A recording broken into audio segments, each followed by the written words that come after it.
It's time again for the Throttle Up Leadership Podcast with Dr. John Dentico. The mission of our podcast is to provide 21st century leadership training for a talent-driven world. We help organizations implement strategies and practices designed to attract, hire, engage, and retain top talent while mitigating the effects of burnout. Our guests are experts in various fields of organizational dynamics, including, but not limited to, leadership, management, communication, and coaching. They bring a world of knowledge and solutions to our viewers and listeners. I am sincerely grateful for their participation and ideas. So let's dive in. And if you enjoy our podcast, please like, share, and subscribe. We genuinely appreciate your support. Hello again and welcome to the Throttle Up Leadership Podcast. I'm your host, Dr. John Dentico. Today I'm joined by Stephen Kopshaw. For over 17 years, Stephen Kopshaw has helped businesses grow their customer bases and develop the infrastructure needed for them to thrive.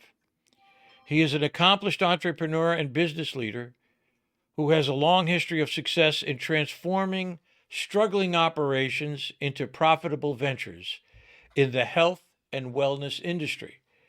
Stephen is a founding partner of Metric Mentor Labs and an executive with MindPump, a podcast that is dedicated to providing truthful fitness and health information. And I am very happy to have Stephen here with me today. Hello, Stephen. How are you? I'm doing well. Thank you. Appreciate the time. Excited to be here. And how are you today? I am doing fine. Busy, but fine. Let's dive in, huh? Stephen, here's my first question for you. In your opinion, what are the three biggest mistakes startup entrepreneurs make when they decide to create a new business in the health and wellness industry? Three mistakes. So first things first is they don't communicate well, whether it be with their prospective buyers, with potentially the team that they might have, with whatever's going on. Their communication just isn't there. There's a lot of people that help you lose weight. It's a common outcome that people are looking for in today's health and fitness world. But a lot of people try to hide exactly what they do to help you lose weight, the actual problem that they solve. If you come to me, hey, Steve, I need help losing weight. I'm like, all right, great. Let's learn about that, because the weight loss isn't the actual thing. We need to solve something else in your life that creates the byproduct of losing weight. And they don't articulate that well, or again, their team. I would say the next thing is they underestimate how much work actually has to be done to fulfill on your promise and continue to create new attention or bring new people into your business. A lot of times it gets very much, you start out and everybody, I'm here, I'm solving your health and fitness problems. And then you get clients and all of a sudden you stop doing the everybody, I'm here, and your business stops growing. And most business owners, which I'll lead into my third piece, they don't manage their money. And if you don't have that constant flow of new clientele coming in, you're not getting the people to re-sign, all of a sudden your money's going to run dry. And if you go and you spend it more quickly than you say should, i.e. somebody pays for a year's worth of services for you, but you spend all of those dollars in 2 months, all of a sudden you need to sell somebody else to finish fulfilling on that promise that you made. So those would be my knee-jerk kind of quick three things that people aren't doing well or just underestimating or just need to improve upon. Yeah, that's a really interesting perspective. It's something I think about in terms of the difference between a symptom and the real problem. Gaining weight is a symptom of a much more deeply rooted issue or problem. Could be medical. It could be just the amount of calories you're putting in your gob every day, as they say. So really getting down to what the problem is as opposed to just trying to fix the symptom. So yeah, that's a great observation. I appreciate that.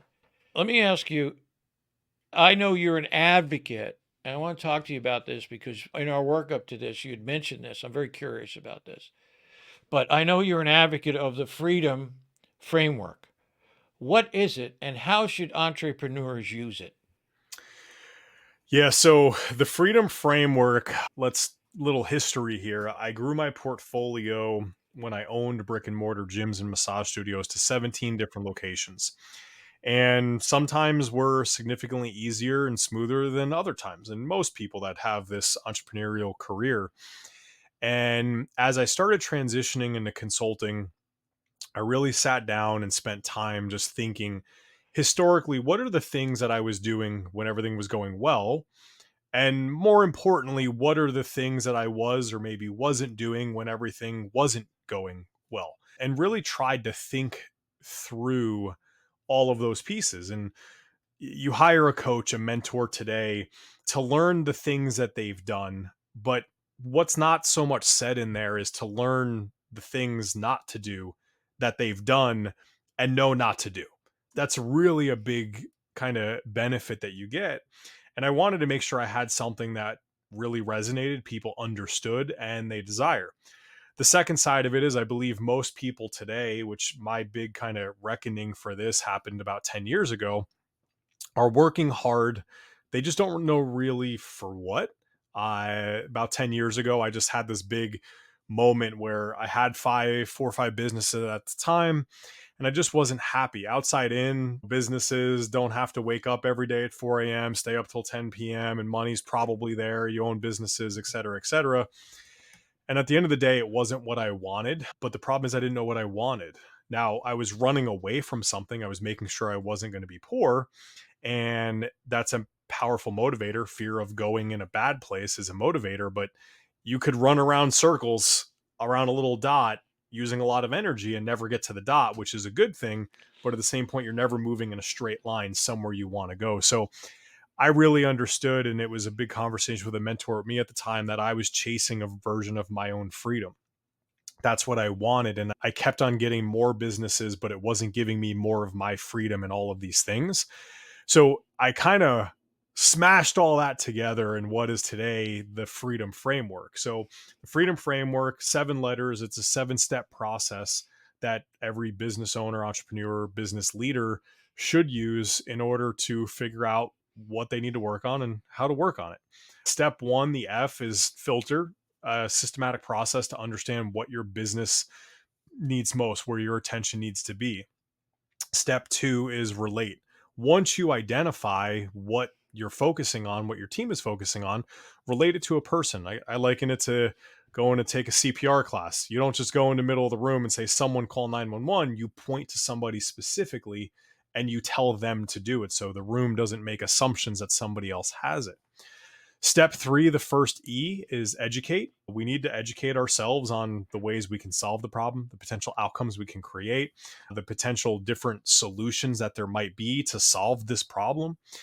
Step 4 is empower. Typically, entrepreneurs that have a team aren't good at empowering their team to do it. And it's not just a, hey, go do this thing, I trust you. It's also, here's the passwords, here's the way to get in, here's the access, here's all of the stuff you need to be successful. So I'm not inadvertently gatekeeping all of the stuff and you still have to come to me to win. Step 5, the D, is define. Oftentimes we don't define what success looks or will look like when we get there. A lot of times the excuse is, I've never done it before, so I don't know what winning looks like. And while that's true, you can still take an educated guess if you did step 3 and you educated yourself. It's not so much a you passed or failed or did really well or really poorly, but rather in the vein of, when you sit down to debrief, how did things go? Did you educate yourself enough? Did you learn anything new through the process? Did you overperform, underperform? How can we improve the process for next time? The O is optimize. We simply ask the question, with the resources I currently have available, for example, spend the exact same amount of money or time, and can I create a bigger outcome? Can I squeeze more juice out of this? And then the last one is maximize. So if I were to introduce a new resource, spend more time, spend more money, can I get a big enough return that it makes sense? Far too often do I see people hire a $50,000 employee to make an extra $60,000 a year.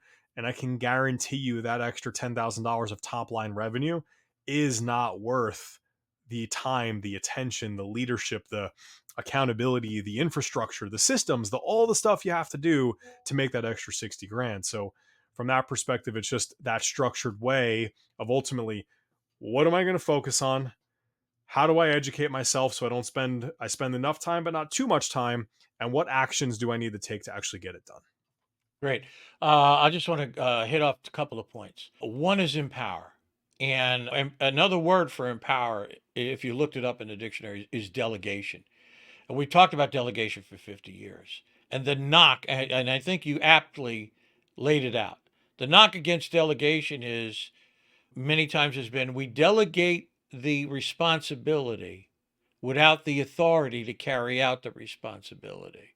So the fact that they have everything that they need to do the job that needs to be done, and where you say, hey, listen, I'm not here to micromanage you, that you take it and run with it, is terrific, is great. I think that's really important. But anyway, so I really appreciate that very much. I know, I'm going to move on to another question here. I know one of the issues near and dear to you is the ability of people to take and give constructive feedback. In your opinion, what do you think are the hindrances to giving and taking and receiving feedback? What is it that you in your mind gets in the way? Feelings. There's a saying, But we all have them. We all have them. We do have them, and they are extremely valuable, and we need to lean into them, but we can't let feelings get in the way of delivering a message that is required to help somebody be a better version of themselves. If you really want to be afraid, you should be afraid of not saying something. And I'm not saying be mean, right? This is a constructive conversation. This isn't a you suck, you're bad, or something like this. This is meant to be constructive. So under that pretense, the worst thing that could happen to me is in 5 years, 10 years, somebody that asked me or looked up to me or wanted help from me, whatever the case might be, realizes that I didn't do my best because I wasn't honest and direct with them, and they found somebody else that actually gave them more. And obviously, we're talking leadership, business, but just life in general. I'm happy to share my opinion with anybody, and some people don't love it, and that's totally fine. I can only control what I say, not how you take it. And if I say it in an imperfect way, I'm happy to adjust and fix that a little bit, because sometimes it happens. I'm human too. But at the end of the day, we shouldn't be leading into these conversations with feelings. We should be bringing something real in the endeavor to help somebody be better. One of my favorite sayings when I stand in front of a room, and it makes every business owner's head like tilt like that puppy dog looking at you look, is you should dare to lead so greatly, pour into your team members so greatly that they grow so much and they leave you to be Amazon's number two, to be Tesla's number two, to be one of those people, to be ready to do something so great. Because I guarantee you that if they are that good at what they do, that they can go and work for a company that we all know and trust and purchase from like that, they're going to make your business and your team and you better along the way.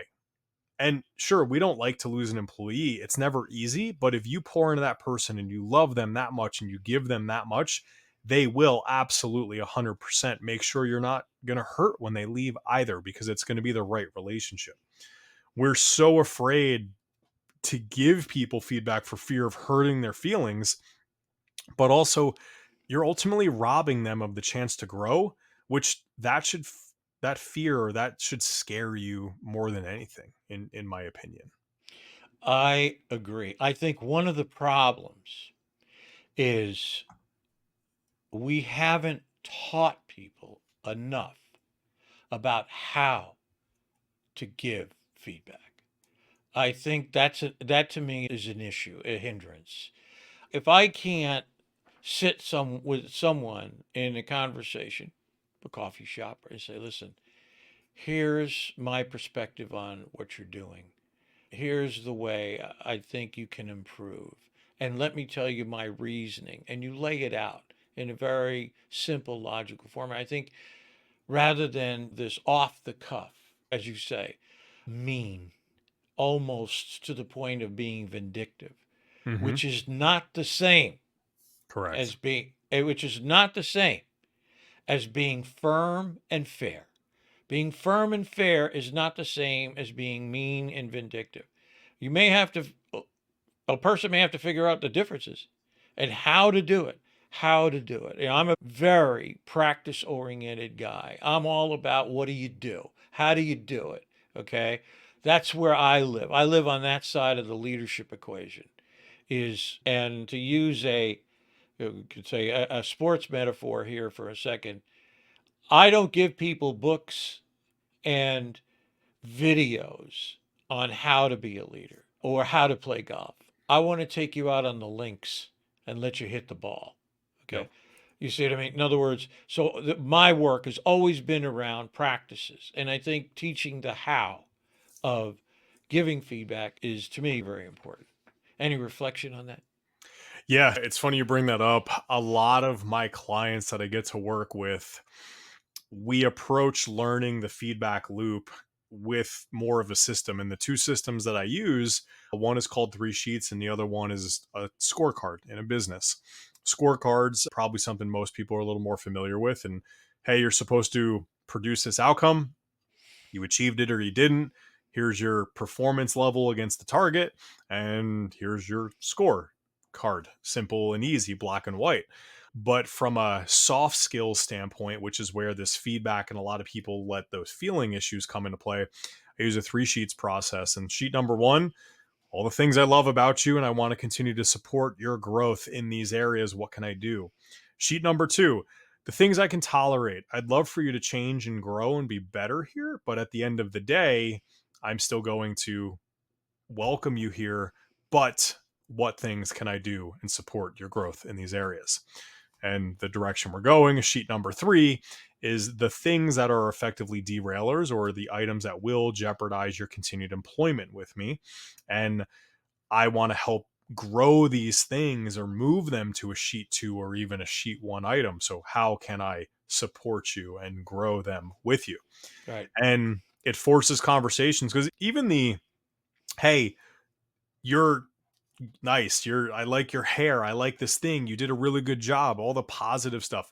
In 2024, that's weird for people, which is weird. Like positive feedback is weird, let alone constructive. So let's force some positives along with the constructive because I think that we should do all of those things. And you start doing that 2-3 times, even all of a sudden communication just levels up leaps and bounds because we start to learn that truly the right leaders are there to point out the things that we want to grow, and we're here to support your growth in those. And I may not possess the skills to help you get there, but my job is to at least identify them with you, and as much as call it reasonably responsible within the job, help provide some resources to get there as well. Yeah, great. I spend a lot of time these days. In fact, I'm really channeling my focus, if you will, more on the ability to attract, hire, retain talent. Okay. So I want top talent. I want good people. And my listeners are probably getting tired of me saying this, but I'm going to say it. There are three major, apparently, wants of the skilled talent pool. Number one is they want to have values alignment with the organization they work for. They want you to know, they want to know you care about the same things they care about. The second thing is they want to be involved in the decision making processes of the organization. They want to matter and they want their work to matter. And the third one is they want training and learning that helps them develop. So, in terms of feedback, it's really hits that nail on the head in terms of giving them the feedback they need to be better. Uh, Please help me to help you be better. That's always been, I'll do what I need to do to help you. What do you need? What is it about that you're not getting that we could provide for you? Because Exactly. talent's the big one right now. Organizations have come to grips with the notion that the key to growth in the future is talent. If you don't have it, you may not be able to get your hands on it someplace else because the Yep. birth rate, this was a fascinating statistic. In the past 70 years, since 1950, the birth rate in America has halved. Okay, it's half of what it used to be. We just having The pool of people there has become very limiting. Skilled people there is become very limiting. I want to talk to you about it. I want to move on to another question. So great. That was a great response. I appreciate that. Stephen, a number of my previous guests speak about the ability of a leader to be vulnerable. What they mean is for the leader to be open, the leader itself take constructive feedback. So when it comes to the leader of an organization such as yourself, do you think it is important for the leader to be open to hearing things they may not want to hear? Without a doubt, because you're a leader, you have a title or anything of the sort, that does not all of a sudden make you magical and make you never make mistakes, or it doesn't take away your opportunity to grow and be better. It just straight up 100%. If you think that, then you probably need to figure something else out. But part of those processes and scorecards and three sheets is scorecards. The leader needs to show up and here's what I was responsible for and here's what I did on the same mechanisms as you guys. And then on a three sheets perspective, they need to sit down with the team that reports to them and ask them to give them three sheets: positive, neutral, constructive feedback. But outside of that, a leader's primary job, and situationally speaking, there's always going to be an outlier. Maybe you're a two-man show or two-woman show or something like that, and you don't have a big team and all this stuff. And I realize there's some generalities here, but at the end of the day, your primary job as a leader is to listen and take things in, whether it be from your team, your consumers, your potential buyers, the market conditions, whatever's going on. There's sometimes that is fluff and BS, and I don't think you need to be worrying about it. But the fact is, it's still there. And just because you don't believe in it, just because it doesn't resonate with you, it doesn't hit you the certain way or some version thereof, if it's there and it exists, it might resonate, hit, land, mean something to somebody else. Because let's face it, as humans, we all have a lot of information coming at us every day, all day. And some of us are a little more diligent about really diving in, doing our own research. Some of us just listen way more and whatever. I'm not saying good or bad either, but the fact is that there's a big range of people out there, and you need to be listening and hearing all of the pieces, feedback for you and feedback just about the day to day of everything that impacts you and what you're working on. Yeah. And take time to reflect on it. You don't have to take immediate action. Sometimes you just need to take it all in Yeah. and right and spend some time just thinking about it and say, maybe I believe this and this, but I need more time to really go through this. I think it's really important. I think you have to be open. I think there's such a valuable thing that goes on when a leader or whomever accepts their own humanity. Absolutely. You're a human just like every single person on your team. You have your good days, you have your bad days. You're going to make mistakes, and you're also going to have some wins. And you need to share and celebrate and fix just the same way that every single other person does. When I've been in a position where I was a leader, when I realized I had made a mistake or screwed up, I'd always look at people and say, boy, didn't I screw that up really bad. I don't think anybody else could have done as bad a job as me. And I always found something very interesting happened. And it happened all the time. People that were working with me were so quick to bail me out. Yeah. In other words, to say, hey, take it easy. It's okay. No, it's all right. That kind of thing. They didn't criticize me. They were very open to this idea. Hey, you know what? We all make mistakes, and you can make a mistake, but you admitted it. And you know what? We're going to fix it now. Now we're going to move forward, and we're going to get our arms around this and recognize we've learned from our mistake. So I agree with you 100%. Here's a question I'm really interested in asking you. I want to chat a bit about MindPump, Okay. if you mind. And its mission, and I thought the mission was simple, right on the money, Yep. to provide truthful fitness and health information. How does MindPump, yourself obviously, cut through the chatter with so many sites and so many people offering fitness and health information? Yeah, it's been I'll say 8 to 10 year run of really trying to create the content and putting the audience, building the audience, but also following through with what we say. Like I say I get to say we because I'm a part of the team now, but I wasn't there when MindPump first started. But the guys they're rooted in the idea that we have all of this information out there, so much information, and every single day that goes by we have more and more access to more and more information. There's so many medical ways, there's so many hormone ways, all these things that exist in this industry, if you will, yet people are continuing to get sicker, yet people are continuing to become more and more overweight. They're continuing to go down a worse road. And if you look at that, if you nothing else, just hey, we have access to more and people getting sicker. Like nothing else in there.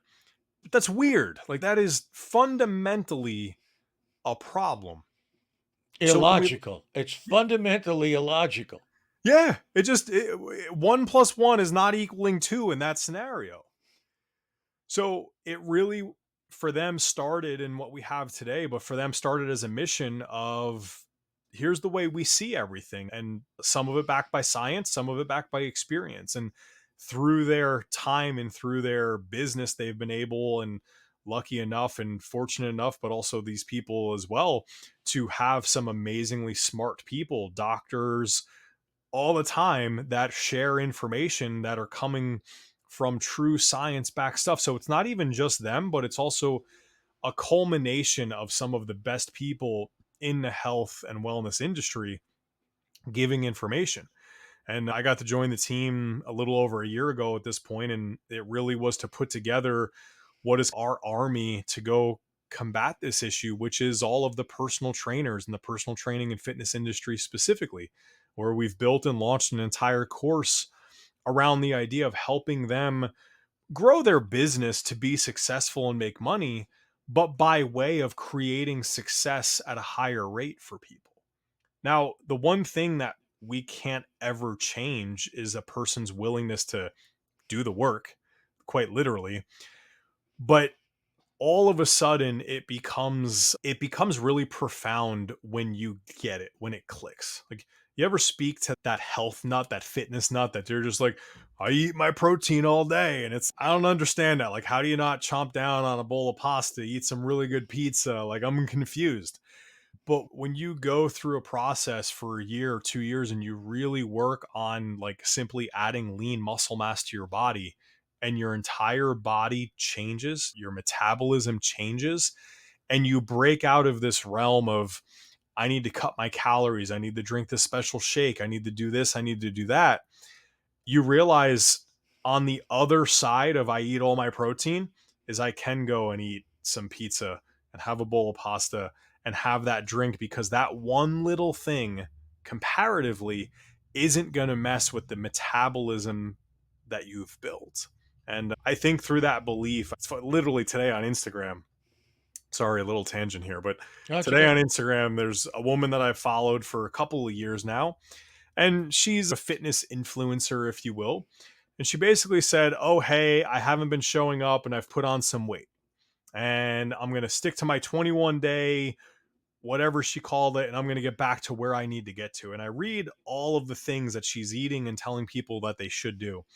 And I'm like, the reason that you need to do your 21-day thing is because you did the 21-day thing already and you didn't actually build a strong foundation that doesn't require you to drink some random tea and have this drink and all that stuff. So it's just like you have these people, you have social media, people are going to look at girls in bikinis and guys with their six pack abs and all that stuff. And those people have a platform to spread some BS, if you will. From a mind pump perspective, our mission is to turn the tide on that and really create that army of people who are armed with knowledge, armed with scientific research, armed with information that'll help them truly change somebody's life, but not in a aggressive way. But here's the best way to build this long-term sustainable healthy body from the inside out? It's not minute rice in a sense. It's not instant pudding. And I use those carbohydrates not as an example, but just the whole idea is, at least it's always been this way for me. You have to work your way to where you find the comfort zone, to where I feel, for example, just speaking about myself, I feel I'm not in this crazed mode of being in extremes of doing one thing without allowing myself the permission, if you will, to have that drink or to have that donut here and there, if you know what I'm saying. In the sense that you've got to find what's comfortable for you and you have to do the work. Most of the time, you have to do the work. If you do the work, you'll be fine. You'll be okay. But I think it's important for people to understand there are extremes. And some of the things that I've seen, I know you probably have seen them as well, are just extreme. It's over the edge, a way to live and eat. And maybe you may enjoy that or look better than you've looked in the past. But the question is, what is it doing to you mentally and emotionally at the same time? I think people have to take that into consideration. Let me ask you my last question for today. And I think you've talked about it, but we'll see. Is there anything more at the bottom of that? Okay. Okay. And that is, if you had a magic wand and you could wave it at any problem or any issue, what would it be and why did you choose that? It's funny, obviously, thinking through the question, there's so many answers that exist. And I think that this is one thing where, depending upon the day, I would probably give you a slightly different answer, just depending Okay. upon what's coming that day. So today's answer is, I wish that there was an opportunity or some way, or maybe a strength or a learning lesson per se for people when it comes to getting information across everything, health and wellness, business, but effectively everything we take in from social media, everything we take in from the news, everything we take in from everywhere. There's always an angle. Everybody is always delivering something for a reason in some way, shape, or form. And I wish everybody would go down this road of, let me fact check this a little bit. Let me learn a little bit more about this. And if people were a little more willing to do a little more of their own research, a little more of their own understanding, to understand, is this thing absolute? Is it what, how does it play in? You become a little more educated, and you're somebody who isn't just, for lack of better words, being a pawn. I think that you end up being able to take more control over your life, your situation, your freedom. So I think that's the big thing coming up for me today is, I want people to spend more time truly doing some research and educating themselves on some of the things they're learning, and don't take something just for what it is. If you type into Google, does this thing make you gain weight? There will be an article somewhere that says yes. But And no. yeah, it's just going to happen. Like, eating carrots will make you gain weight. Google is going to say that somewhere. But if you go 4 pages deep in Google and you really look at it and you understand the root of why that article maybe said yes because of some influencer wants you to buy their program, you'd realize to gain weight on carrots, you'd probably have to eat about 4 pounds of them per day, probably 40 pounds of them per day, to be very serious. And it's one of those things that I struggle with sometimes, where I want people to go and really think a little more in depth and for themselves a little bit more, and be open to learning different angles and asking questions a different way. I agree. I think one of the things that I would hope people would do, personally speaking, and I'm going to piggyback off what you said, is they have to form opinions. They have to know, or at least work hard at knowing what they think and what they feel. And you have to have a foundation so that when you look at something, you can say, yeah, this agrees with what I believe, or it doesn't agree, or it sounds too good, the old story, if it's too good to be true, it usually is untrue.